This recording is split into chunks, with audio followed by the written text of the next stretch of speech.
In the early hours of February 24, 2023, emergency services received several calls from the family residence of a couple.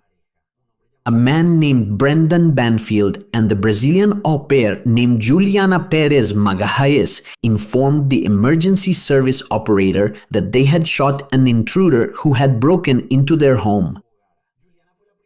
Juliana was the first to speak, saying that someone had entered the house, but Brendan quickly took the phone and explained that this unknown man had attacked his wife with a knife and that he was forced to shoot him in self-defense. When the police arrived at the residence, they found a scene much more serious than what was initially believed. On the second floor of the house were the bodies of Christine Ann Banfield, 37 years old, with multiple stab wounds, and that of a man with gunshot wounds to the torso. Christine was rushed to the hospital but was declared dead shortly after, according to what Brendan and Juliana stated. That morning, the au pair left early with Brendan's daughter to take her to the zoo. Then she realized she had forgotten the lunches she had prepared for both of them at the house and went back. It was at that moment that she saw a strange man entering the house without permission and first called Christine's cell phone, and when she didn't answer, she ended up calling Brendan to let him know. But as more evidence was gathered, inconsistencies began to appear. The wounds on Christine, for example, showed a precision and severity that didn't match an impulsive attack.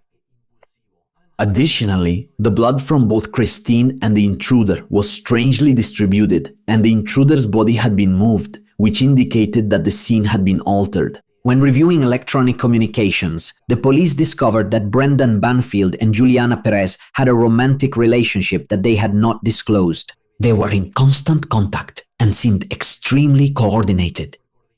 With all this piling up, suspicion began to focus on Brendan and Juliana. The investigators stopped seeing them as witnesses and began to suspect that there was a plan between them to kill those two people. It was also confirmed that both of them bought disposable phones a few days later and deleted everything they had in their bags. This evidence led to the belief that everything was planned to bring Ryan to the house, with Juliana pretending to be Christine in the communications with Ryan. And that the man was not at the Banfield house by chance, but was manipulated, only to end up in the middle of a tragedy planned by others. Thanks to this evidence, Juliana was arrested in October 2023. According to her, Brendan was the one who came up with the plan to have her kill Christine and make it look like they both shot in self-defense against a stranger. That way, both of them would have gotten away with it.